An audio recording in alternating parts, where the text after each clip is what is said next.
En Confianza, la gente es más expresiva. En Confianza, la gente abre más su vida. En Confianza, la gente cuenta mejor sus historias. Esto es En Confianza, con Denis Suárez. Historias de vida que todos debemos conocer.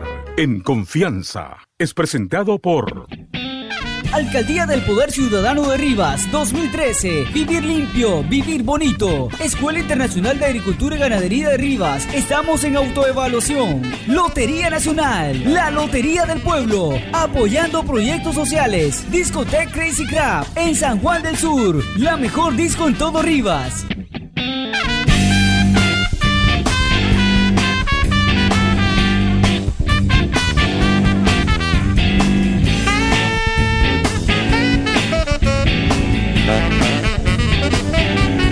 Hola, ¿qué tal? Buenos días, sean bienvenidos nuevamente a su programa En Confianza. Soy Denis Suárez, gracias por acompañarme siempre en este programa cada sábado por la mañana. Toda la gente que siempre está en sintonía desde sus casas, en las oficinas, en los vehículos, en los taxis, gracias la verdad por ese acompañamiento.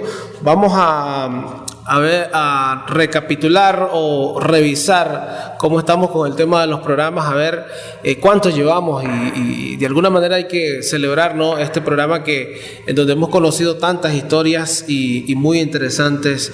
La verdad, el fin de semana pasado fue un boom en San Juan del Sur, que conocimos al pájaro loco, a don Emilio, la historia de él, y la verdad que es muy interesante todo lo que ha hecho en este puerto. Pero hoy, bueno, también tengo como invitado un gran personaje. Sigo grabando fuera de los estudios de Radio Rumbos y ahora me encuentro desde las instalaciones de la Escuela Internacional de Agricultura y Ganadería, donde está conmigo, como les decía, tengo el gusto de tener a mi lado al padre Gregorio Barriales, el director de esta universidad y quien tiene presencia en nuestro país y en Rivas desde varios años y que han hecho muchas cosas interesantes. Pero de antemano, muchísimas gracias, padres, por aceptar la entrevista acá en Confianza.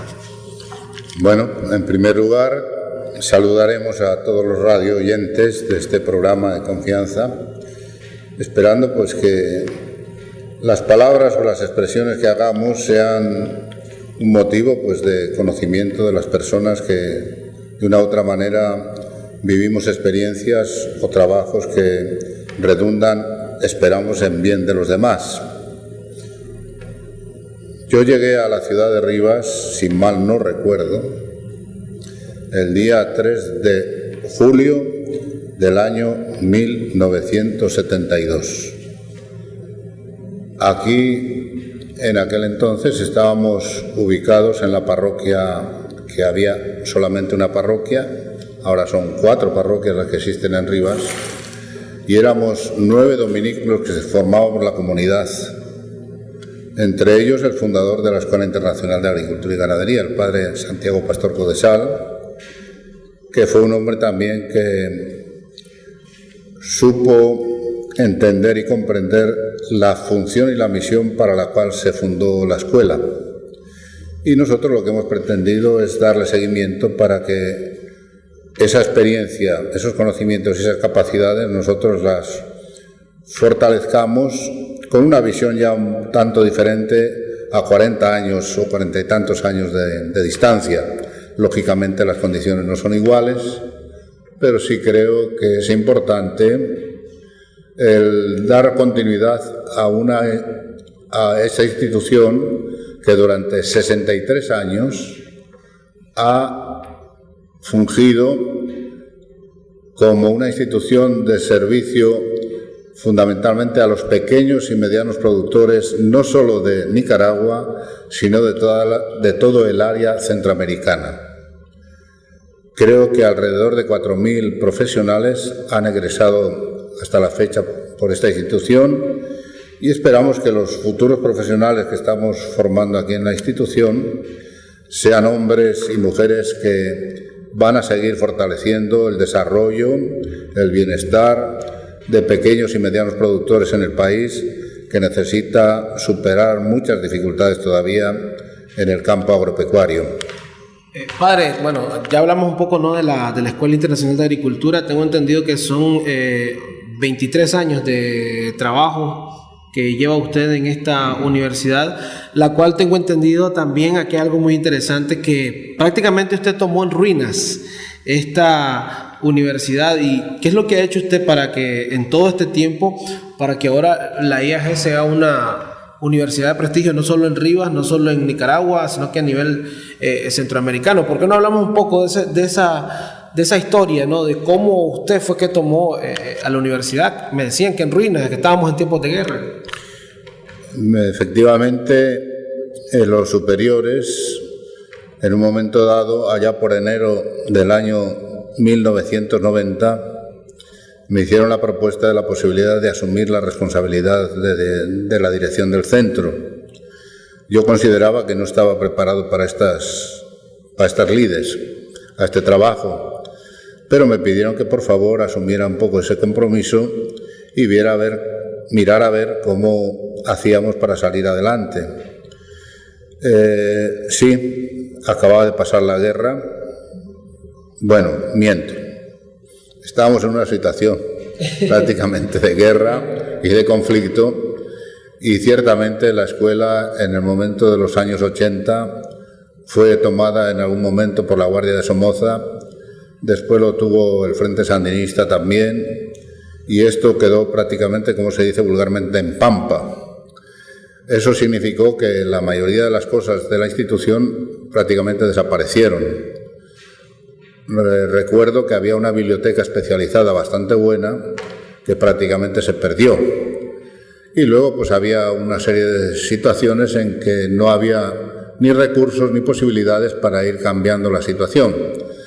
Pero después de un año, poco a poco, fuimos pensando cómo rehacíamos un poco todo el plan de mejora de la infraestructura, y con ayuda también del Consejo Nacional de Universidades fuimos poco a poco rehaciendo y rehabilitando toda la infraestructura que teníamos y haciendo áreas nuevas, que eso ha significado que durante todos estos 23 años que llevamos aquí al frente, pues haya significado una mejora para todos aquellos que laboran aquí en el centro y para la mejora y la calidad de la formación de los estudiantes.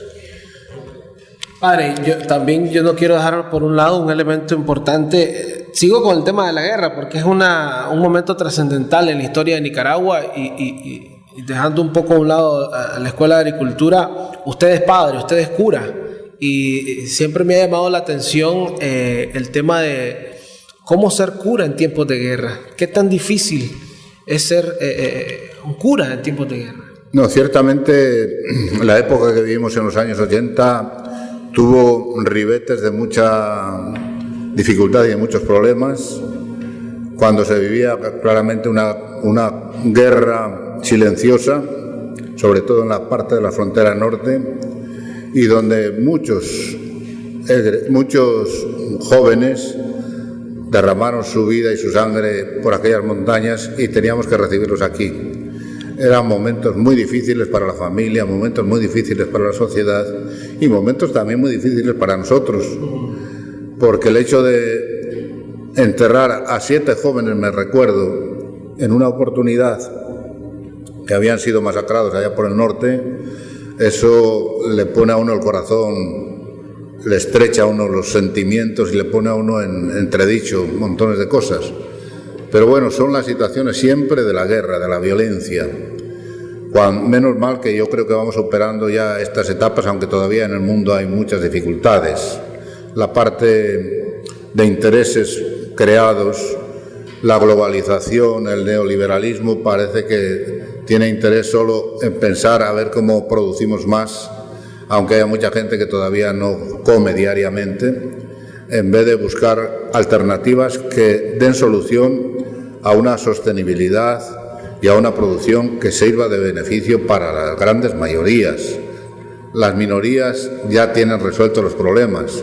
Aquí hay que resolver el problema de las pequeñas y medianas minorías que no tienen los recursos necesarios para subsistir. Estamos ahora con problemas de epidemia del dengue, por ejemplo.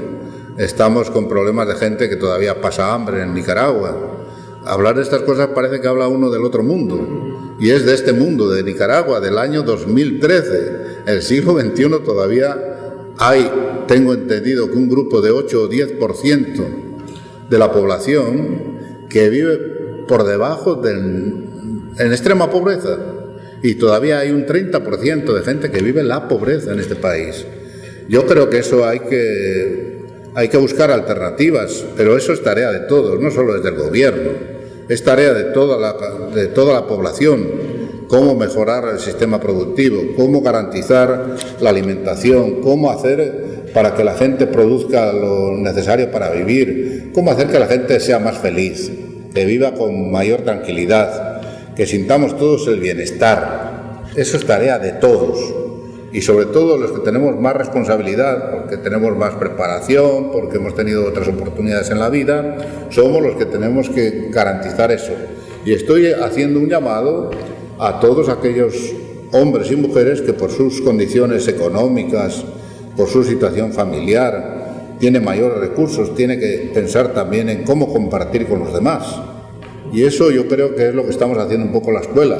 Dar oportunidades a gente que no tiene posibilidades de estudio en otras universidades, y gracias al presupuesto que nos da el gobierno, del 6% famoso, que son los recursos que da la misma población, estamos dando oportunidades a muchos estudiantes que se están preparando esperando que el día de mañana sean útiles también a la sociedad. Ahora, entonces quiere decir que todas estas situaciones que usted me ha comentado lo han marcado usted para que usted en algún momento haya decidido quedarse en Rivas, ese amor que tiene por Rivas. O sea, ¿de qué se enamoró usted de Rivas? No, yo creo que es una convicción personal que uno tiene cuando adquiere un compromiso de dejar la patria y venir a otros lugares donde uno puede hacer algo por el bien de los demás. No es que en la propia patria no se pueda hacer algo por los demás, pero a veces uno ve la conveniencia, la necesidad, la convicción de que uno puede hacer más de lo que podría hacer en su patria, hacerlo por acá. Y yo creo que Rivas es un ambiente y una ciudad que muy acogedora, que tiene unas personas que son también muy acogedoras en general. Yo no puedo decir que me he sentido mal por la gente, más todo lo contrario. Creo que la gente es muy buena. Creo que siempre habrá gente que a lo mejor no le gusta o no le parece bien lo que uno piensa, lo que uno cree o lo que uno dice o lo que uno hace, pero eso ya son problemas ya de tipo personal. Y yo las convicciones y los compromisos y la responsabilidad que he tenido, creo haberla cumplido de la mejor manera posible e intentando no causar malestar ni perjuicio a nadie, aunque estoy seguro que a algunos no les habrá gustado. Pero bueno, les pido disculpas si no les ha gustado, pero no lo he hecho por malicia o por causar malestar a nadie, sino lo hago por convicción de que creo que tenemos que encaminar nuestros pasos siempre buscando el bienestar de las mayorías. Que a veces nos extralimitamos, salimos un poco de nuestras palabras, salen un poco más allá de lo que deberíamos decir, pues también, pues hay que reconocerlo. Si reconocerlo no es ningún pecado tampoco, sino que es una expresión también de convicción y de sencillez y de humildad, y que eso, si alguno se ha sentido molesto por mí, yo le pido así disculpas. Es el padre Goyo. Yo le pido disculpas, ¿no? Y si cualquiera quiere venir a platicar conmigo, no necesitan audiencia, porque a veces la gente piensa que uno tiene que recibir audiencia para establecer una relación. Yo siempre he estado abierto, no estoy guardado en una habitación, en una oficina, sino con espontaneidad ando por la vida y espero que mi trabajo, mi esfuerzo, mi dedicación pues haya servido del bien para una gran mayoría de los que han pasado por aquí, por el centro, de los que han vivido con nosotros en la época de la parroquia, porque lógicamente ahora ya la gente joven de Rivas yo no la conozco. He conocido ya a la gente mayor, que todavía sé de dónde es, aunque no sepa el nombre, cómo se llama, a lo mejor no lo sé, pero sé que es de tal comunidad o de tal lugar o que vive en tal lugar. Eso, la gente mayor yo todavía la conozco. Bueno, padre, me toca hacer la primera pausa acá en Confianza. Espero que me dé el tiempo porque hay un montón de temas que tenemos que abordar o que quiero abordar acá en el programa. Vamos a hacer una pausa y ya regresamos por acá con el padre Gregorio Barriales. Alcaldía del Poder Ciudadano de Rivas, impulsando el desarrollo de nuestro municipio, con más proyectos de infraestructura, más deporte, más cultura y más progreso. Recuerda pagar tus impuestos para que Rivas avance. Rivas, bendecidos, prosperados y en victoria.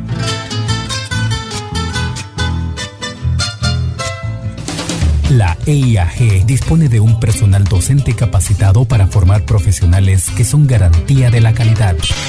Proceso de autoevaluación 2013-2015. Escuela Internacional de Agricultura y Ganadería de Rivas, sirviendo a la comunidad.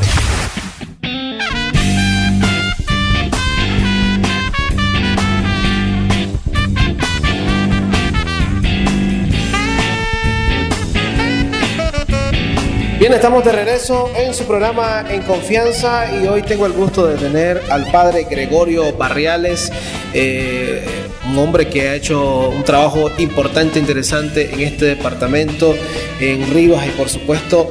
Sin embargo, yo me quiero ir, padre, hay una historia muy interesante de su niñez. Por ejemplo, a los 16 años tengo entendido que se da el momento en que decide darle el rumbo más importante de su vida, como es introducirse en la orden de dominicos. Aparecen los dominicos. También hay algo muy interesante con respecto a usted. Lleva el nombre de su abuelo materno, que incluso fue su padrino de bautizo y también su padrino al ordenarse de sacerdote. Esa parte posiblemente la gente acá en Rivas no la conozco. ¿Por qué no la conozca? ¿Por qué no comentamos un poco de eso? Bueno, lógicamente yo como niño, donde nací, fue donde recibí los estudios de primaria, que eran estudios un poco distintos de lo que se hace ahora, ¿verdad? E incluso en aquel entonces me recuerdo, es una anécdota, me recuerdo que había un libro que llevaba de todo. Era un manual. Ahora cada materia tiene su libro. Entonces estudiamos en un solo libro con las distintas materias que se llevaban. Y lo hice donde nací, en un pueblo de tipo rural. Allí nací. Pero después ya la secundaria, como no se podía seguir estudiando allá, mis padres tuvieron la idea de que por qué no me iba yo a estudiar a un centro de la capital que es León, no la León de Nicaragua, sino León de España. Y me fui a estudiar allá y estuve con los religiosos dominicos con la idea de hacer el bachillerato, como se hace normalmente. Pero fue ahí donde ya a los 18 años tuve que tomar una decisión, si continuaba estudiando o estudiaba alguna carrera civil. Pero parece que a los 18 años tomé una decisión de intentar hacerme religioso, no sé si por convicción o por ideas o por inquietudes, pero sí tenía ciertas inquietudes. ¿Y es donde decide entrar a la orden? Decido a los 18 años, que fue cuando ya comencé el noviciado, en una ciudad que se llama Palencia, donde estuve un año y después ya comencé los estudios. Después del año de noviciado pasé a hacer los estudios de filosofía que duraban 3 años en una ciudad que se llama Santander, o Cantabria, que se llama ahora.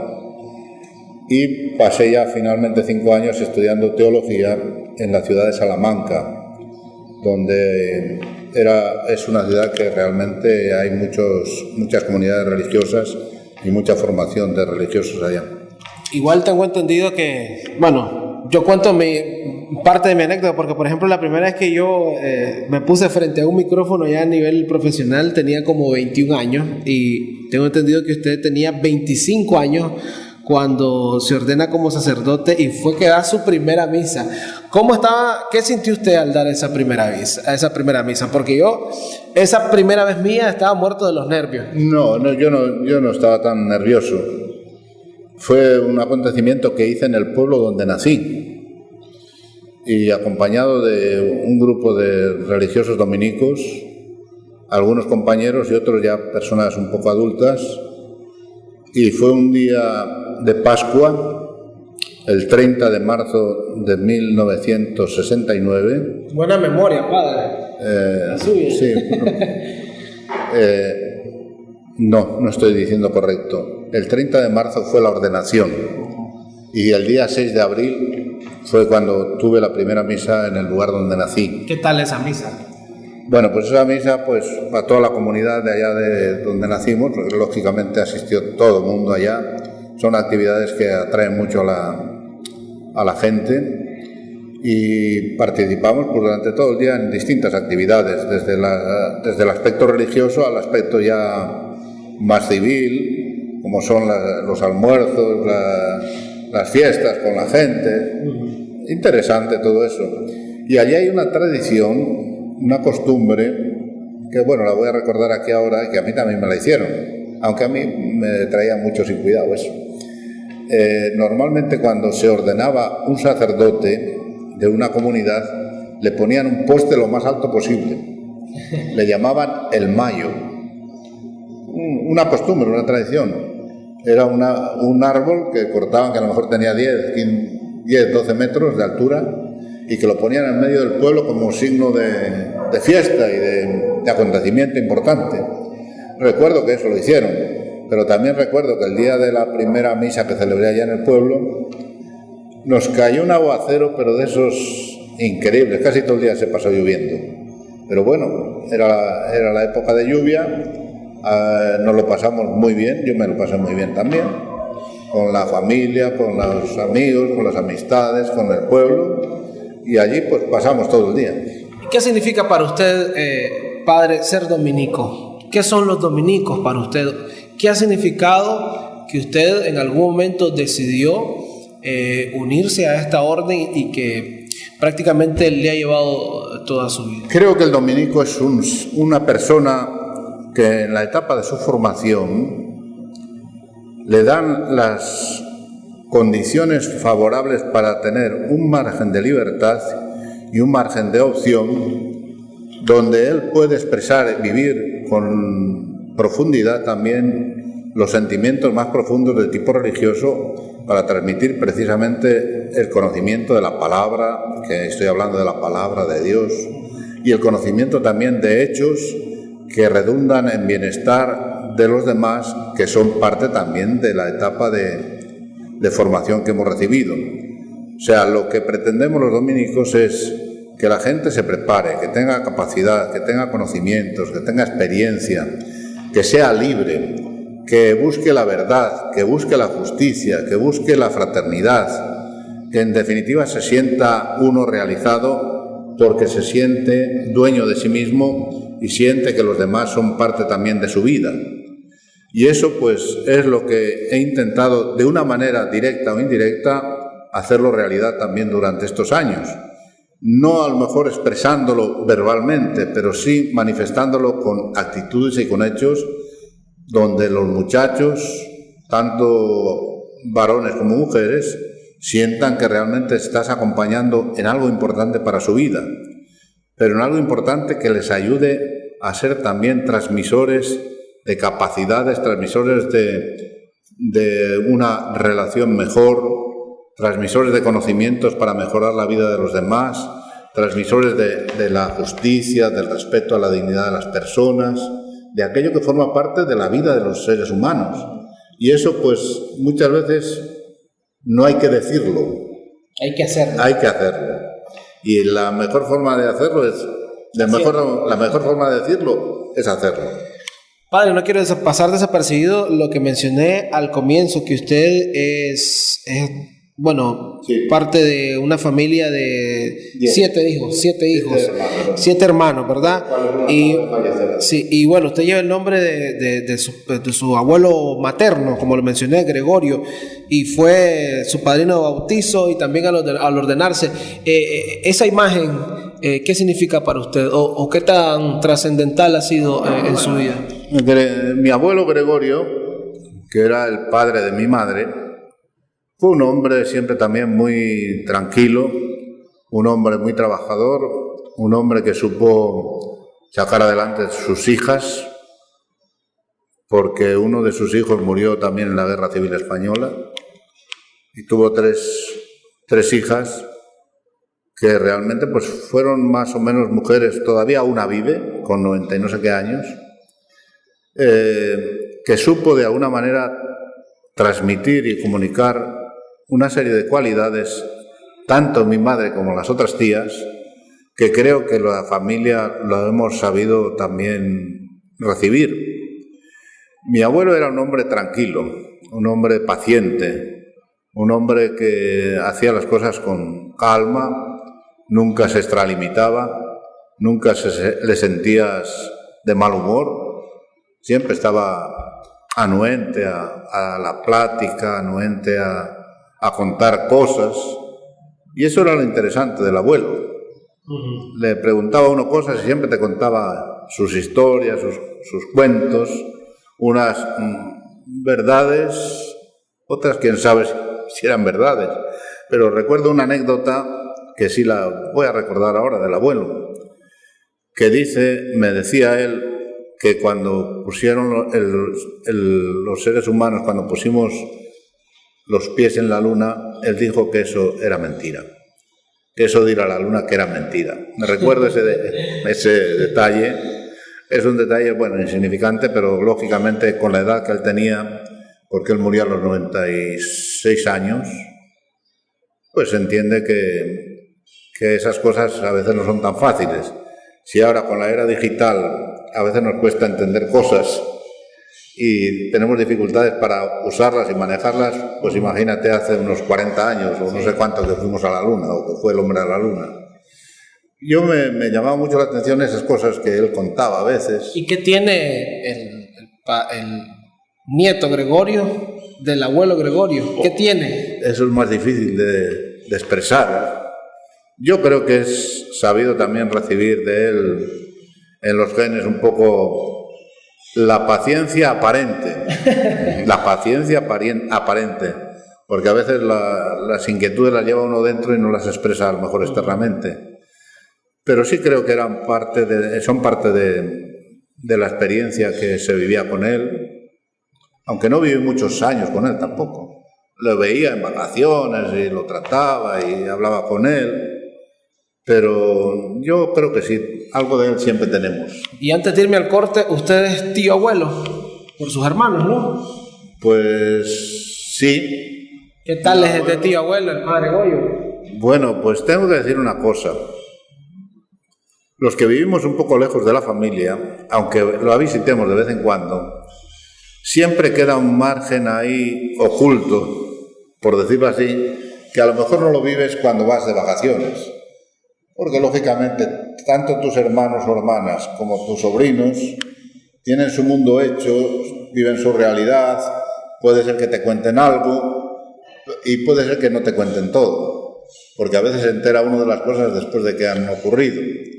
Yo pienso que los que vivimos un poco lejos mantenemos un poco la relación más superficial que profunda. Tengo un recuerdo de cuando falleció mi padre, que estuve 2 meses y medio, 3, allá con la familia, que fueron los meses que más contacto tuve así directo con la familia, ya un poco hace unos años. Fue el año 92, me parece que fue.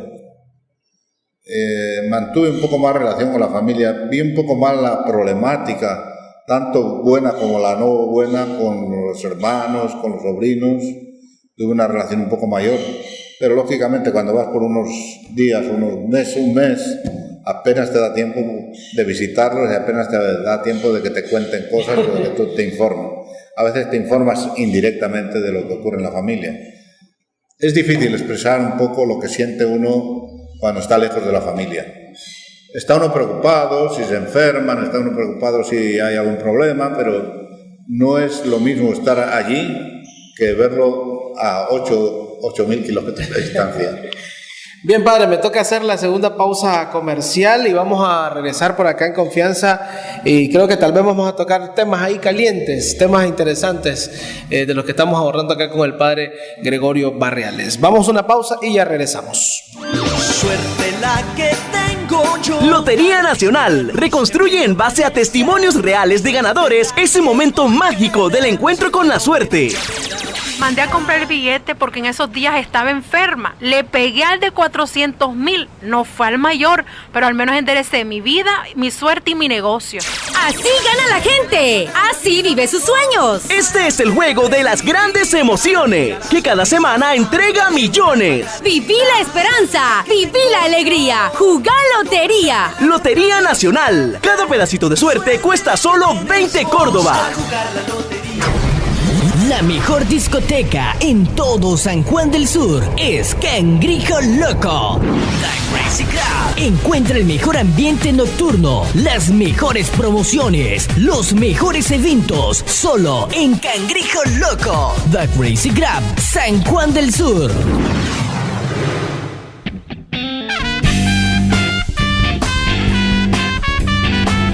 Bien, estamos de regreso en la última parte de En Confianza y aquí sigo con el padre Gregorio grabando desde la Escuela Internacional de Agricultura y Ganadería. No quiero decir muchas cosas porque la verdad hay muchos temas y quiero aprovechar el tiempo con este personaje, la verdad un gran personaje de Rivas. Como decía antes del corte, vamos a entrar a temas calientes, padre Gregorio, ¿qué le parece? Porque yo tengo entendido, usted ya mencionó cuándo llegó a Rivas, pero tengo entendido que luego ustedes lo trasladaron a Guatemala, luego regresó a Nicaragua y a Rivas ya prácticamente de manera definitiva, pero hay una historia ahí en Guatemala.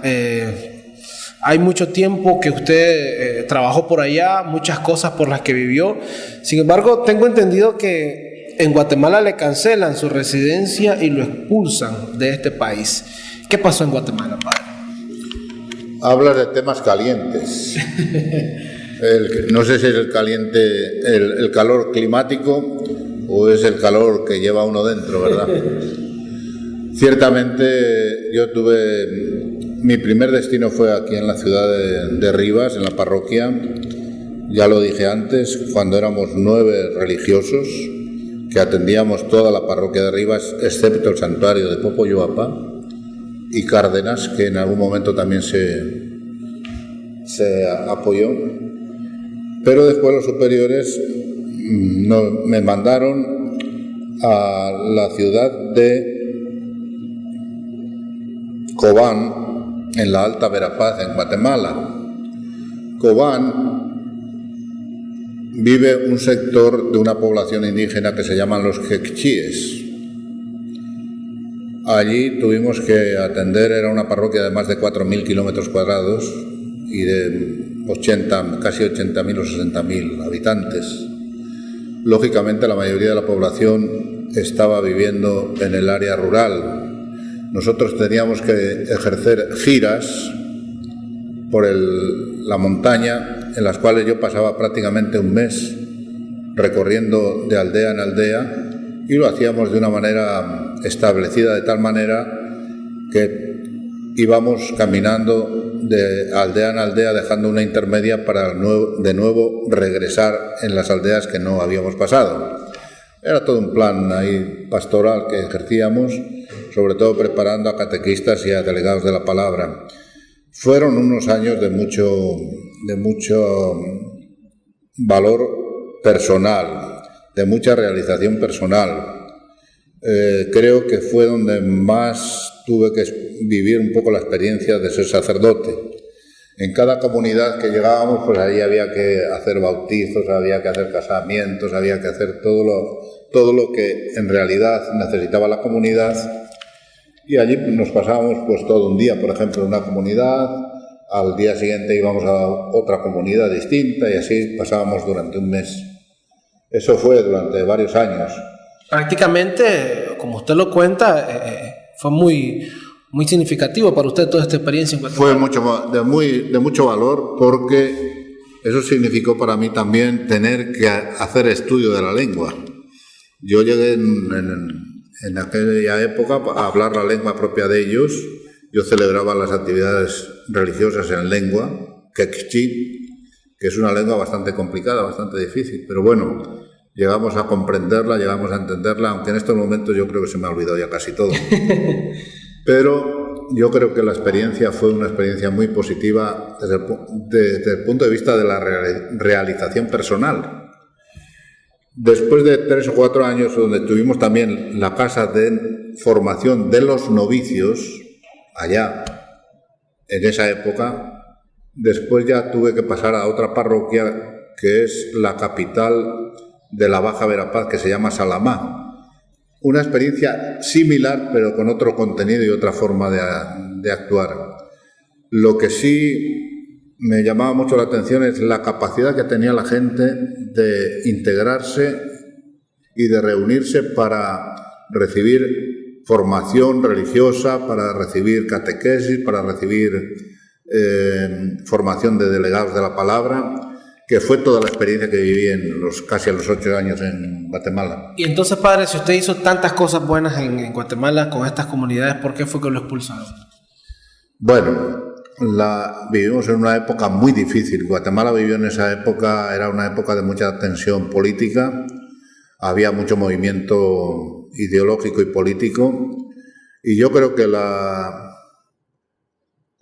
trabajo que nosotros realizábamos, no solo por mí, sino por los compañeros que estábamos allá, incluso hay uno que murió en aquella época, aunque yo ya había salido, que es el padre Carlos Morales, que era guatemalteco, que lo asesinó la Guardia, después de que yo salí. Y a mí me sacaron porque no me quisieron ya renovar la residencia. ¿A qué se debe eso? Posiblemente veían que el movimiento que nosotros estábamos ejerciendo, que era un movimiento meramente religioso y de formación religiosa, de despertar de la gente, de conciencia de la gente, de hacer tomar conciencia de la condición humana, de los seres humanos que ellos eran, yo creo que eso no le gustaba nada a los gobiernos de turno. Y en un momento dado, cuando me tenían que renovar a mí la residencia, me dijeron que no me la renovaban y me sacaron del país, que tenía que abandonar el país. Y tuve que salir. Y bueno, ahí hay una parte muy importante, ¿no? Que usted trabajó tanto con toda esta gente. Yo trabajé a hora y deshora, de día y de noche, como pude, apoyando las necesidades y los requerimientos de mucha gente del área rural. Nos solían acompañar algunos catequistas que eran bilingües también, o sea, que sabían la lengua, el español o el castellano, y la lengua propia de ellos, dependiendo, y algunos eran trilingües, porque había otra lengua por allí cerca, pero aunque era más reducida, que se llamaba el poconchín. Pero iban con nosotros también las religiosas, algunas religiosas siempre nos acompañaban, dominicas del Rosario. ¿Qué era lo que hacían? Normalmente atendían necesidades y requerimientos de medicinas básicas para situaciones de enfermedades elementales que podía tener la gente por allá. Nosotros lo que hacíamos era llevar todo un cúmulo de cosas, de medicinas, las cosas que nosotros necesitábamos, y normalmente nos las trasladaban en mulas. A mí lo que me interesaba era que las mulas llevaran la carga y nosotros íbamos caminando, pero por caminos de montaña. Y a veces las mulas recorrían el camino más o menos que estaba abierto y nosotros hacíamos por trochas, avanzábamos más para llegar a las comunidades. Y allí lo que hacíamos era eso, actividades de tipo religioso, actividades formativas, servicio de bautismo, de casamientos y cosas parecidas. Pasábamos el día con toda la comunidad, a veces esa comunidad nos acompañaba a otra comunidad y así nos pasábamos un mes prácticamente. Después ya regresábamos y estábamos un tiempo de descanso, por decirlo así, con la comunidad en la ciudad. Muy interesante esas anécdotas, ¿no? De ese trabajo con las comunidades. Me quiero regresar ahora acá a Rivas, Padre Gregorio, y tengo un tema también muy importante para abordarlo con usted, y es que ¿por qué los dominicos acá en Rivas no están trabajando pastoralmente o han dejado de hacerlo, como usted lo mencionaba desde un comienzo cuando vino aquí? ¿Por qué lo han dejado de hacer? No, no es de pastoral, no es que hemos dejado de trabajar la pastoral. Lo que ha ocurrido aquí es que con la diócesis de Granada pues no ha habido un buen entendimiento, y parece ser que uno de los obispos pues manifestó la preocupación de que nosotros no ejerciéramos ninguna actividad pastoral pública. Pero estamos ejerciendo una actividad pastoral muy importante, que es la educación de jóvenes del país y de fuera del país. Y eso pues se considera importante también, lo consideramos importante porque los dominicos precisamente lo que hemos hecho es que las universidades son un elemento de cambio y de transformación. Pero ¿qué? Para un cura, ¿qué significa no dar misas, por ejemplo? No, pero si es que celebramos misa también. Podemos celebrar misa. No es que no celebremos misa. Podemos celebrar misa perfectamente a nivel privado o en momentos que nos interesan. Bueno, yo tengo entendido que evidentemente usted acá en la universidad celebra unas pequeñas misas. No, con grupos pequeños, aunque no queremos... De hecho, en este lugar donde estamos. Sí. No queremos tampoco causar ningún prejuicio a nadie, ni causar ahora que hay 4 parroquias, ninguna distorsión. Nosotros tenemos muchas tareas que realizar aquí en la institución, y luego las actividades religiosas pues en momentos oportunos y que convienen, o bien en el colegio, o bien en las dominicas, en el asilo. Bueno, eso depende un poco de las acciones que queramos realizar y los momentos que dispongamos también de ello, porque eso significa que el trabajo es mucho, las tareas son muchas, y a veces la actividad religiosa se convierte no en un elemento sustantivo, sino en un elemento que coadyuva a seguir adelante, porque muchas veces pues podemos ejercerlo fuera de aquí, de Rivas. ¿Y qué tal son esas pequeñas misas?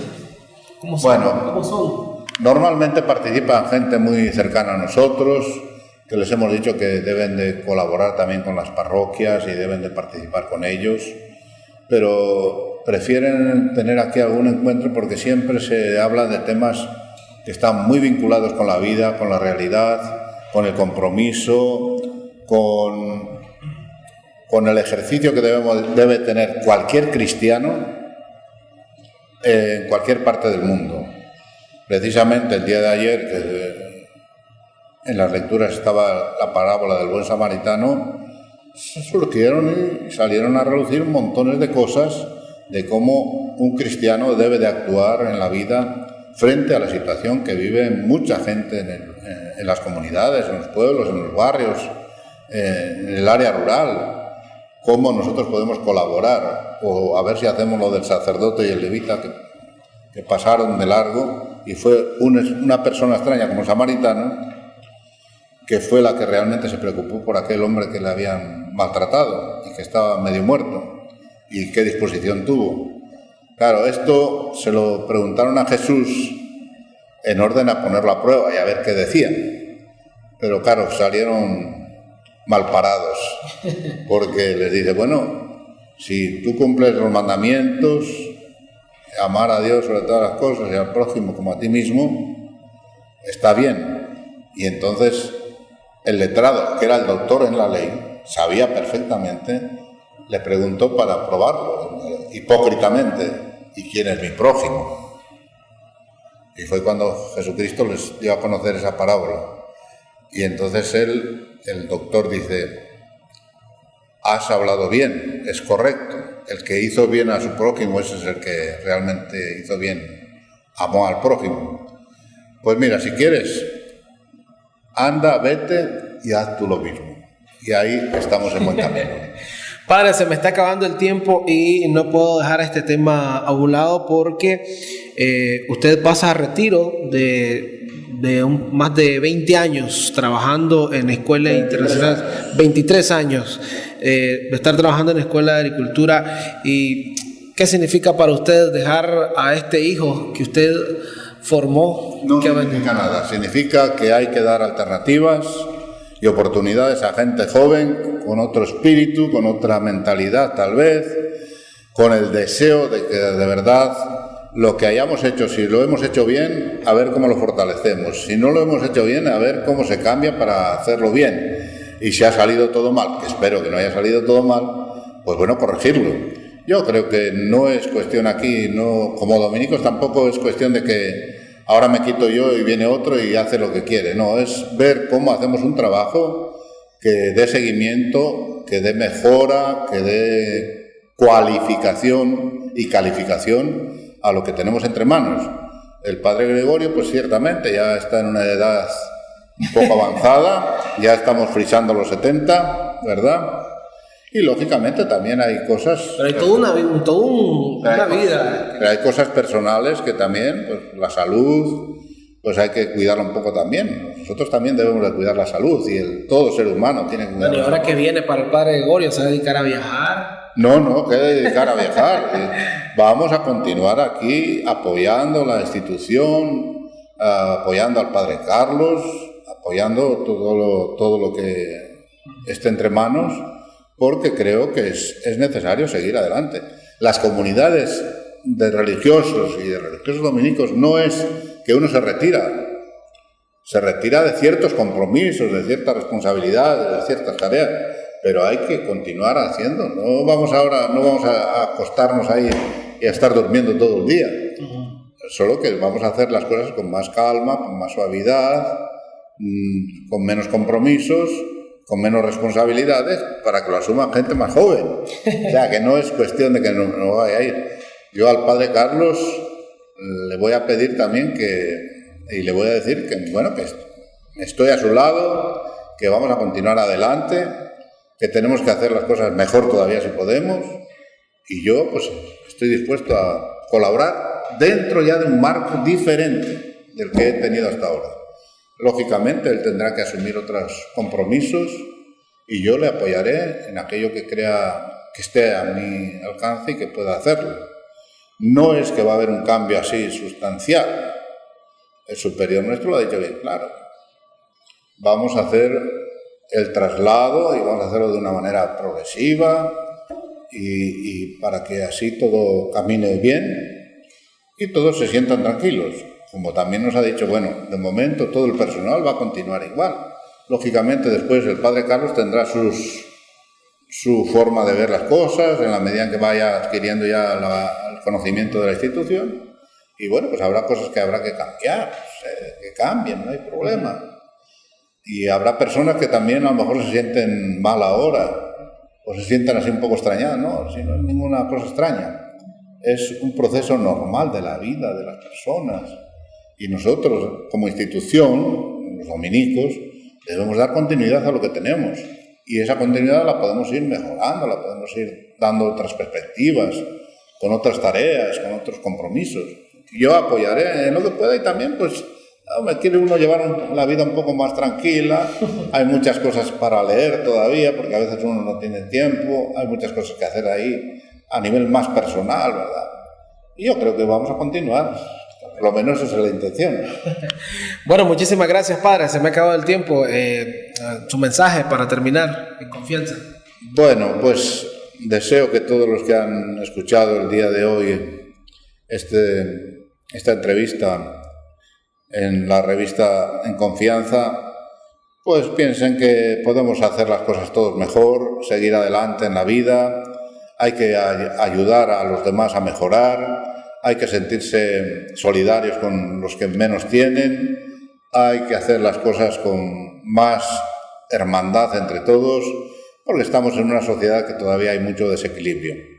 Yo agradezco a los que me han escuchado, pues estas palabras, no sé si bien dichas o mal dichas, pero aquí están, y espero que haya sido de beneficio para los que me han escuchado. Y te agradezco a ti, Denis, pues esta entrevista que hemos tenido el día de hoy, que es lunes 15 de julio del año 2013. Correcto, sí, estamos grabando el día de hoy. Así que gracias entonces al padre Gregorio Barriales, un gusto. De hecho, es el primer cura que entrevisto acá en el programa. Así que fue todo un honor. De esta manera nos vamos despidiendo y siempre los invitamos a escuchar En Confianza todos los sábados a partir de las 7:45 de la mañana. En Confianza es presentado por... Alcaldía del Poder Ciudadano de Rivas 2013. Vivir limpio, vivir bonito. Escuela Internacional de Agricultura y Ganadería de Rivas. Estamos en autoevaluación. Lotería Nacional, la Lotería del Pueblo. Apoyando proyectos sociales. Discoteca Crazy Crab en San Juan del Sur. La mejor disco en todo Rivas.